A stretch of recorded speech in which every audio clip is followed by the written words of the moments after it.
to just remind people that on March 12th, 2020, Governor Baker issued an executive order suspending certain provisions of the open meeting law, and we are able to meet rather than in public by video conference, and we're using a Zoom platform.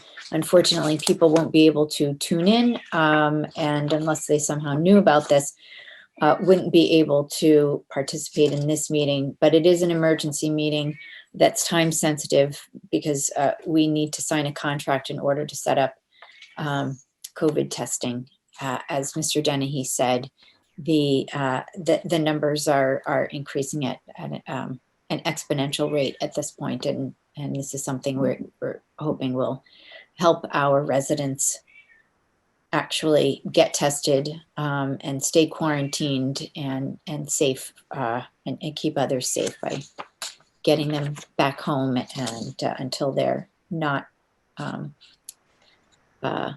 able to spread anymore. Okay, so the first item is to authorize use of CARES funds to establish COVID-19 testing, a COVID-19 testing site for Milton residents. So would someone like to move that, please? Melinda, if I may, just can I just ask Kevin, can we just state what the standard for the emergency meeting is, just so we have it? Do you have that at hand? Yeah, you're muted, Kevin. You're muted. Well, while he looks for that, could the host take a look? The gentleman from Fallon Ambulance and Transformative Care are trying to get in to the meeting. Sure. What's the name? Kevin Mont or Ted Carroll? I have a caller ending in 0050. Allow them. Maybe they called in on the phone. Okay, that's possibly them. I see Christine Stanton and Elaine Carroll from the Milton Times as well. Hey, guys, this is Ted Carroll and Kevin Mont. We're here. Okay, great. We can hear you. Yep, thank you. Oh, right. While we're waiting for Kevin, I'll just say that I have Michael Zulus, Arthur Doyle, Katie Conlon, Richard Wells, and myself, Melinda Collins, from the Select Board, Michael Dennehy, our town administrator, and Mr. Mons and Mr. Carroll from Transformative. Healthcare. That's what I thought. I just wanted to make sure I didn't want to be wrong. Okay. And so, Mike, thanks for asking about that standard. That's what I was asking for, and I was not using the correct terms. And No, thank you. I appreciate that. We had it last spring. I just don't have it at hand. I think I probably have it in my meeting folder, but I've been swamped today, so. But I just to flesh out a little bit, Mr. Dennehy had contacted myself and I think maybe Vice Chair Conlon yesterday about this opportunity, and I think knowing how concerned we've all been in recent weeks, and I think the sort of crescendo this week noted at our meeting on Wednesday, this was just a really timely opportunity that came up, and we can't really wait till next week for a meeting to because we'd lose a week of testing or a day of testing on Sunday. So while Kevin's doing that, maybe we can just proceed and then we can just fill it in later. You're Kevin, muted.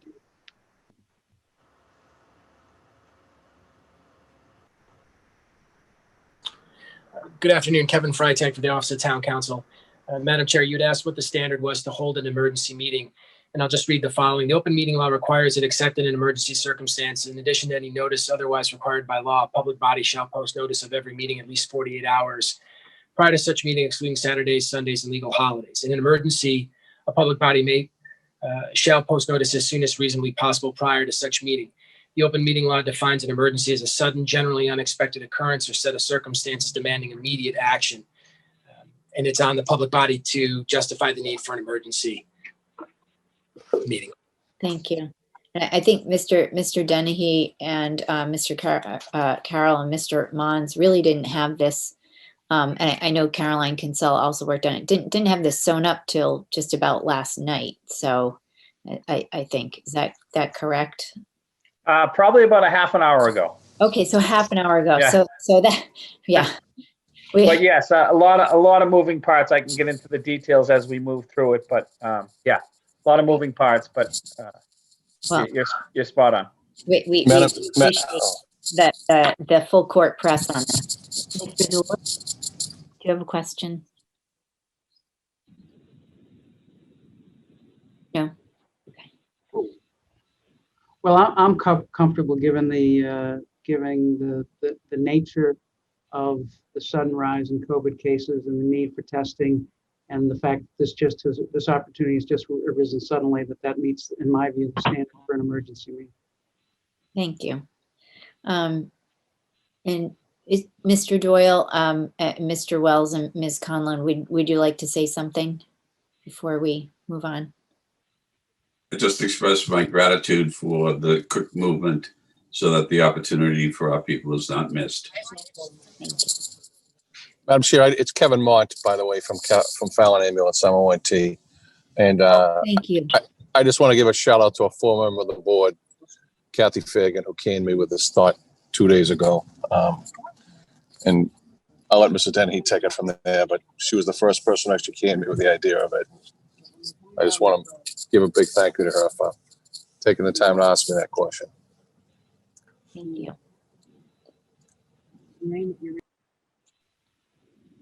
Okay. All right. So if we want to continue with a motion to authorize use of CARES Act funding to, Mr. Freitag, did you want to say something? I'm sorry, yes, and I can wait till after your motion, but I just wanted to mention that that while the agreement does have a not to exceed per cost of $85, which Milton will pay using the CARES Act, that's the intention here. It doesn't set we haven't set a limit in terms of how much money from the CARES Act will be apportioned or available to this. So I think in the motion, it probably makes sense to have a cap on whatever funds are going to be approved for this use. And then I will amend the contract afterwards to correlate with that. And we can put Fallon on notice as well that that's the cap, so that that there's no town appropriated funds for this. It's just going to come from the CARES Act grant that we have, and it will only extend up to a certain dollar amount. Thank you. Mr. Zulus? So that does raise an issue, because the contract has the invoices payable net 30. And so the question is, do we have the funds in hand to pay the invoices as they come due? Yeah, so that's all filed based on the regulations of the CARES Act. So the answer is yes. All right. Do we need to put anything in the contract to say that, it's net 30 subject to receipt of funds from the CARES Act or something like that? I guess that might be a question for Kevin. I don't want to get caught if that we get a net 30 invoice and they start piling up because we're waiting for money from the CARES Act. Right. My understanding had been that we pay invoices and then we submit to be reimbursed, but my impression must have been wrong. Madam Chair, Yes. to Mr. Zulus's point, why don't we ask either Ted, Carroll, or Kevin, because they're already doing this in multiple. We're taking something that's they're already practicing all over the state. Let's see what they think about it. Yeah.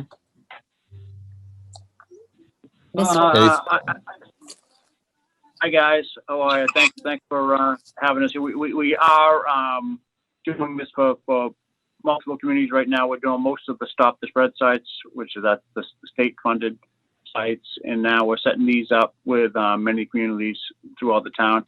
I am not so familiar with that net 30. I know exactly what you guys are saying. We could change that to net 90 if need be, or put that, I think Kevin can put that language in the contract that there will be no penalties. We're very comfortable with not, we're not going to put any penalties on there, but put that in writing, put that somewhere in the contract. We're fine with that. Great. Thanks, Teddy. Thank you. Yeah. Thanks, Mike. Here's Yeah. what I would, here's what I'll suggest then. In the addendum where it says invoice payment terms, we'll have it say net 90 days, subject to receipt of funds from the CARES Act. Perfect. We're Okay. fine with that. And then, Yeah. and then the select board should also just consider again, because Mike Dennehy will be able to tell you sort of what's available. I think we should also then determine how much of those funds would be expended for this purpose so that we have some number there. Mhm. But Madam my Chair, I point, think Madam that's- Chair, okay, go ahead. Go ahead, Katie. I have a concern about what town council just said, but go ahead, Katie, you go first. So, Madam Chair, I think that's a good idea to put a cap in based on the finance committee's discussion this morning, because we know we were looking at, we have somewhere in the realm of $1.2 million, but we were talking more about in the universe of $800,000, because we know there's some costs that have already been submitted that we may need to resubmit, and the schools have presented us with a fairly small amount that they're going to be seeking. So I think putting a cap of around $200,000 might make sense using the numbers that Mr. Dennehy shared with the finance committee this morning. Right, because the estimate was 500, about 500 cars a day, $85 a piece. And that's 170. So I think a cushion is probably a good idea. Mr. Dennehy, do you feel comfortable with that? I do. Mr. Carroll and Mr. Mont are the experts at this. If we saw 500 cars per day, that would be epic. So I think $200,000 is a good number. Yeah. Not to exceed.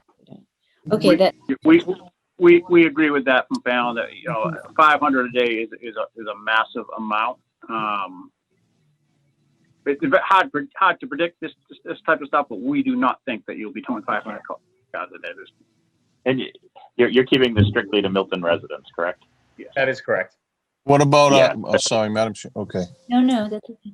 Mr. What Wells. about, yes. what about people who work in town, a teacher, someone who works in the schools or, works in a business here in town? Are we going to allow them to come in and be tested? I don't see why not. Okay. Yeah, I would Okay. agree with that. And just so people know, schools are going to be having a testing date on, I think, Saturday, on the Saturday, the 19th. 19th. Yeah, they're having theirs on the 19th. So there'll also be that dedicated to staff and teachers for part of that day, and then open to families. So there'll be some options. Are there Madam any Chair, other? one more issue on this. One of the reasons that many people are being tested as well is if you test positive, many employers, to include the Commonwealth themselves, are not letting you back to work until you have a negative test. Right. So that's driving the testing numbers up even higher, as I'm sure Ted and Kevin are aware of. And the per unit cost again? $85. Although, gentlemen, is that, did I hear someone say that's a maximum? That's what it said in the literature, so I just assumed it was 85. 85 is the cost, and that obviously includes everything. Us going out there, that includes the cost of the test kit. It includes the cost of us bringing the test to the lab, and then includes the cost of us resulting to the clients, the residents, which would include the resulting means that they're going to get 3 text messages and 3 emails. When you get the text message, if you click on the result, then we know that you've got the result. If you do not click on one of the 3 texts or one of the 3 emails, then you'll receive a phone call from us, making sure that you got your result. All positives are sent to the state lab automatically by the lab, the state Maven, automatically from the lab. It might make a lot of sense to post that information on our site, so that people have a place to go easily. Yeah, we give the each client a little piece of paper with how to get their results. we know it happens to pieces of paper and so on down the line. So I'd still encourage that piece of paper be put on the town website. Right. Sure. Thank you. Thank you. Is there anything else you'd like to tell people about the program? Maybe where it is, how it will work. Since we're talking about that right now, it seems like a good time. Mr. Dennehy? Sure, yeah. So what we're looking at right now is the 4 Sundays in December. Obviously, there's some weather involved, and we worked with the DPW director today. So this Sunday's opening is what we're going to call a soft opening. It's going to be from 12 to 3 on December 6th. We're asking only for seniors and their families and town employees. You have to be a Milton resident. There will be a need to prove your residency. It's free of charge. You do not need symptoms. There's no pre-registration. It's first come, first serve. But this Sunday, December 6th, is our soft opening from 12 p.m. to 3 p.m. at the DPW yard at 629 Randolph Avenue. And we're asking, and Christine Stanton, who is on the line, is going to do a robocall to her list of 1,200 seniors, as well as reaching out to our senior facilities in town. The expectation is to get the seniors in first with their families, and then we'll extend it to town employees. The following 3 Sundays, December 13th, December 20th, and December 27th, will be from 10 a.m. to 3 p.m. At the same location, and that will also be free of charge. Have to be a Milton resident, do not need symptoms, there's no pre-registration, and it's first come, first serve. So, Madam Chair, I have a question then. Mr. Dennehy's referred to, you have to be a resident. Richard had proposed, I'm not sure whether it was town employees or people who work in town, which might be for a private employer. So we just need to decide on that and then clarify it in the agreement, which right now is written for residents. Right. I mean, to Katie's point, I'm referring to both, like someone who works in the square who, or any of the buildings, Curry, I know Curry does their own, but I just can't think of them all now, but I'm just wondering if we can include someone who is an employee who works in this town who's here, that's all. And I'm not sure, maybe Kevin or Ted can weigh in on that. I just threw it out there. And my second part while we're on this is for Mr. Dennehy on the cost. What about our own operational costs, our own personnel services? I know you have to have security, like you need a police presence somehow at this. You got money to cover that as well? We do, yeah. So there'll be 2 DPW employees at the location each Sunday, and the Chief King has coordinated the detail officer. As many of you know, when we have a household hazardous waste day like we did back in September, or even tomorrow's DPW recycling day, sometimes those lines can snake outside the yard. So Milton Police will be on hand to provide public safety support as well. And is that detail, and then our DPW staff, are they able to be paid out of the CARES Act as well? Correct. All of the costs encountered by the town for these COVID testing. Mike Kelly, Chief Procurement Officer, spoke to a representative at the state today, so actually yesterday. All of these costs will qualify under the CARES Act. This is not just for the general public. This is not coming from the town's operating budget. Being on a Sunday, is this an overtime rate? That's correct. Yes. Thank you. A detail rate for the police officer and overtime rate for the 2 DPW workers. So now I think the question before us is how far out will we expand this? What about those who work in our town who are not residents? Mr. Zulus? So I just want to ask Kevin, where in the contract it talks about residents as being the recipients here, just so we can kind of get moving on this. I mean, it mentions it in a whereas clause, but where does it say that it's just confined to residents? I don't believe that the contract currently has that restriction in it. Okay. So right now- We don't we don't put, this is Fallon, Ted from Fallon speaking, we don't put that in our contract. That is entirely up to you guys. We are fine doing it either way. However, most of the testing that we've done at our sites have been for anybody. Now these cities and towns are starting to do this, but we don't necessarily put that in the contract. That's going to be something that you guys, we're fine doing it either way.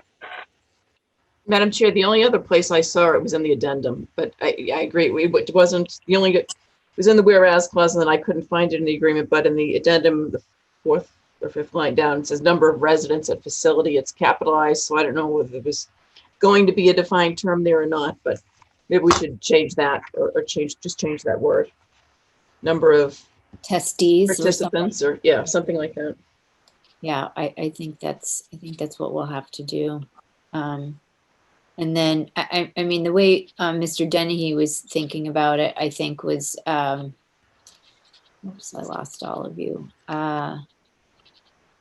Was that, you were saying the first day was senior residents and their families and then staff.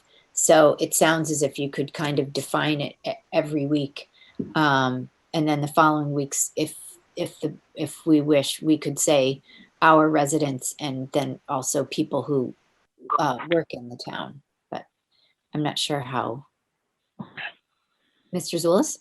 Yeah, I'm concerned about how, and I guess this is a question for Ted, is whether you turn people away. Right. I mean, are you going to be turning people away because they're not a senior this weekend? Are you going to be turning people away because they're not a resident? No. So that's, I mean, I guess the question is, how do you do that, and whether we should? Maybe it's a suggestion. Yeah. We're asking for, but. So this is Kevin Mond from Fallon. So just to kind of tell you how we do it, if, in all honesty, we don't turn anybody away at the sites because from our perspective, that's not really our role. So I think just going back to the, what the community is looking for, and how you want to do it. But from our perspective, once they get to the testing site, we will test. Good. Obviously, we register them and then we'll start testing. So we're not going to turn someone away from that standpoint. But that's obviously does come into the concern of, how they gain access into the site, et cetera. Mr. Doyle? Madam Chair, I thought I heard, and correct me if I'm wrong, the comment of Milton seniors and their families. Yeah, that's Correct. That's the So plan. what if